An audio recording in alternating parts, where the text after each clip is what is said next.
امام ابن ماجہ رحمۃ اللہ تعالیٰ علیہ اپنی کتاب سنن ابن ماجہ میں حدیث پاک درج فرماتے ہیں، سیدنا حضرت ابو ایوب انصاری رضی اللہ تعالیٰ عنہ روایت فرماتے ہیں کہ جب سورہ توبہ کی یہ آیت مبارکہ نازل ہوئی، فیہ رجال یحبون ان یتطہروا واللہ یحب المطہرین، جس کا مطلب اور ترجمہ یہ ہے، فرمایا کہ اس میں یعنی مسجد قباء میں کچھ ایسے مرد ہیں جو خوب پاکیزگی کو پسند کرتے ہیں، واللہ یحب المطہرین، اور اللہ تعالیٰ بھی خوب پاک رہنے والوں سے محبت فرماتا ہے۔ تو یہ قرآن مجید کی سورہ توبہ میں آیہ مبارکہ نازل ہوئی، تو فرمایا کہ حضور علیہ السلام نے پھر اہل قباء سے فرمایا، تو جہاں مسجد قباء ہے تو اس ارد گرد کے جو بسنے والے صحابہ کرام تھے، تو ان کی شان میں یہ آیہ مبارکہ نازل ہوئی ان کی طہارت کے سلسلے میں، کہ وہ ایسے مرد ہیں کہ جو خوب پاک رہنے کو پسند کرتے ہیں۔ تو حضور علیہ السلام نے انہیں فرمایا کہ یا معاشر الانصار قد اثنا علیکم فی الطہور فما طہورکم،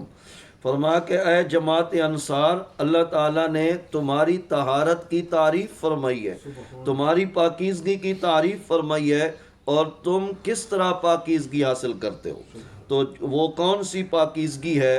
آپ علیہ السلام اگرچہ جانتے تھے، لیکن بعض دفعہ مسئلے کی وضاحت کے لیے، تاکہ یہاں مجلس میں جب پوچھا جائے وہ بتائیں تو سب کو پتہ چل جائے، تو امام الانبیاء علیہ السلام نے پوچھا کہ تمہاری طہارت کیسی ہوتی ہے کہ اللہ تعالیٰ بھی تمہاری تعریف میں قرآن کی آیات بینات نازل فرما رہا ہے۔ تو انہوں نے عرض کی کہ یا رسول اللہ صلی اللہ علیہ وسلم، نتوضأ للصلاة ونستغسل من الجنابہ، کہ ہم جو ہے نماز کے لیے وضو کرتے ہیں اور جنابت سے ہم غسل کرتے ہیں، ونستنجی بالماء، اور ہم پانی کے ساتھ استنجا کرتے ہیں۔ تین باتیں انہوں نے اپنی طہارت میں ذکر کی۔ ایک تو یہ کہ نماز کے وقت ہم جو ہے وضو کرتے ہیں، تو یعنی ہر نماز کے لیے تازہ وضو کرنا، اور دوسری بات انہوں نے یہ کہ جب ہم جنبی ہوتے ہیں تو فوراً غسل کر لیتے ہیں، جب ہم پہ غسل فرض ہوتا ہے تو ہم جو ہے غسل کر لیتے ہیں، تو اس میں دیر نہیں کرتے، فوراً ہم غسل کرتے ہیں۔ اور تیسری چیز بیان کی کہ ہم پانی کے ساتھ استنجا کرتے ہیں۔ تو اس دور میں عموماً جو ہے وہ پانی کے ساتھ استنجا کم لوگ کرتے تھے، اور جو ہے یعنی پتھر کے ساتھ، ڈھیلوں کے ساتھ جو ہے وہ استنجا کیا جاتا تھا۔ تو آپ علیہ السلام کی بارگاہ میں یہ عرض کی کہ ہم پانی کے ساتھ استنجا کرتے ہیں، تو آپ نے فرمایا فَهُوَ ذَاكَ فَعَلَيْكُمُ، فرمایا کہ یہی ہے جس کی تعریف رب فرما رہا ہے، تو اس طہارت کو اپنے اوپر لازم کر لو، یعنی اسی پہ تم قائم رہو۔ یہ طہارت تمہارے رب کو پسند ہے کہ اس نے تمہاری طہارت کی تعریف قرآن مجید میں کر دی ہے، کہ اس مسجد قباء میں ایسے لوگ ہیں کہ جو خوب پاک رہنے کو پسند کرتے ہیں، اور اللہ تعالیٰ خوب پاک رہنے والوں سے محبت فرماتا ہے۔ اب اس میں استنجا بالماء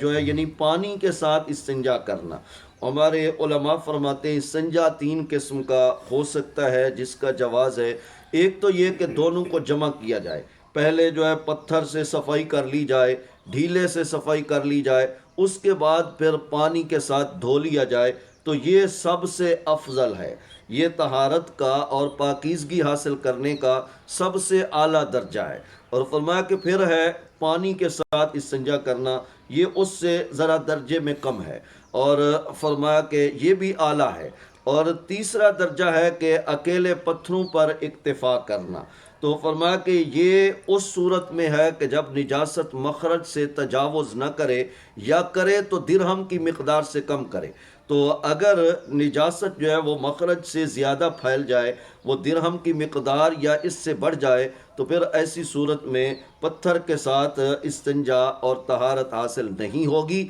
تو اس کے لیے پھر پانی کا استعمال لازم ہو جائے گا۔ تو یعنی پتھر کے ساتھ صاف کرنے سے استنجا اور طہارت اس وقت آپ کو حاصل ہوتی ہے کہ جب نجاست جو ہے وہ مخرج سے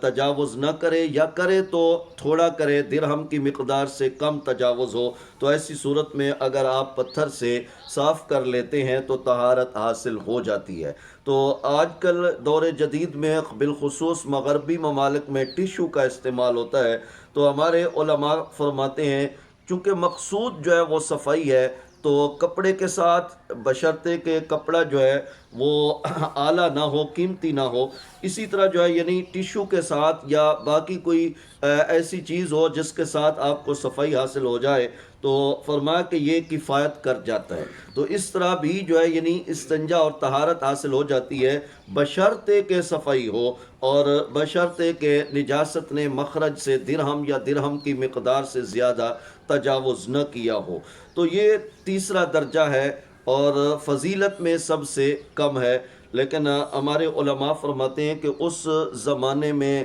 یعنی ادوار قدیمہ میں، پرانے زمانوں میں یہ مرغن غذائیں اور چٹ پٹی غذائیں نہیں ہوتی تھیں، تو عموماً نجاست جو ہے وہ مخرج سے تجاوز نہیں کرتی تھی، اور کہا کہ پرانے دور کے لوگ جو ہے وہ مینگنیوں کی طرح پاخانہ وغیرہ کیا کرتے تھے، تو اب ظاہر ہے کہ اس سے نجاست نہیں پھیلتی ہے۔ تو مرغن غذائیں اور چٹ پٹی غذائیں جب آدمی استعمال کرے جس طرح کے دور حاضر میں ہے، تو پھر نجاست کا پھیل جانا یقینی ہوتا ہے۔ تو اس لیے اس دور کے اور اس دور کے جو ہے یعنی جو غذا اور خوراک کے طریقے ہیں اور اس میں جو اشیاء شامل کی جاتی ہیں، تو وہ بہرحال مختلف ہیں، لہٰذا شرعی اصول یہی ہے کہ اگر تو نجاست نے تجاوز درہم سے کم کیا ہے، پھر تو آپ جو ہے خالی پتھر کے ساتھ بھی اگر صفائی خوب کر لیتے ہیں تو آپ کا استنجا اور طہارت مکمل ہو جاتا ہے، ورنہ پانی کا استعمال جو ہے وہ لازم ہے، اور اگر دونوں چیزوں کو جمع کر دیا جائے تو یہ درجے میں سب سے بہتر ہے۔ اور اہل قباء کی جو تعریف کی گئی ہے تو فرمایا وہ بھی اکیلا استنجا بالماء نہیں تھا، بلکہ وہ پہلے جو ہے وہ پتھر استعمال کرتے اور اس کے بعد پھر پانی بھی استعمال کرتے تھے، دونوں چیزوں کو جمع کر کے پھر جو ہے وہ